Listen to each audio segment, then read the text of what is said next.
ঐতিহাসিক সরোয়ার্দী উদ্যান থেকে জেলা প্রশাসক নিয়োগে অবৈধভাবে হস্তক্ষেপ এবং জাতীয় শিক্ষাক্রম ও পাঠ্যপুস্তক বোর্ডের পাঠ্য বই ছাপার কাগজে কমিশন বাণিজ্যের অভিযোগে এনসিপির যুগ্ম সদস্য সচিব গাজী সালাউদ্দিন তানভীরকে অব্যাহতি দেওয়া হয়েছে।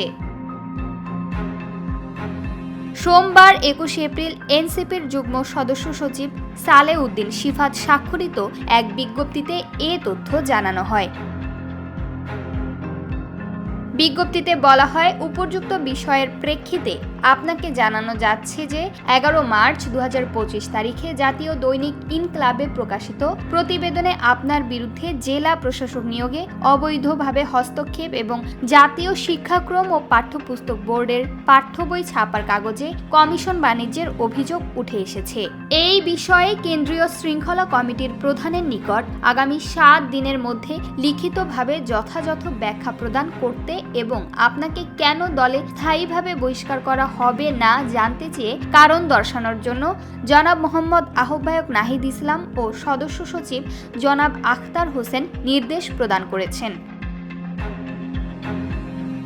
একই সাথে সাংগঠনিক শৃঙ্খলা রক্ষার্থে প্রদত্ত পূর্ববর্তী মৌখিক সতর্কতা অমান্যের প্রেক্ষিতে শৃঙ্খলা কমিটির চূড়ান্ত প্রতিবেদন প্রকাশের পূর্ব পর্যন্ত আপনাকে দলের সকল দায়িত্ব ও কার্যক্রম থেকে আহ্বায়ক জনাব মোহাম্মদ নাহিদ ইসলাম ও সদস্য সচিব জনাব আখতার হোসেনের নির্দেশক্রমে অব্যাহতি প্রদান করা হলো।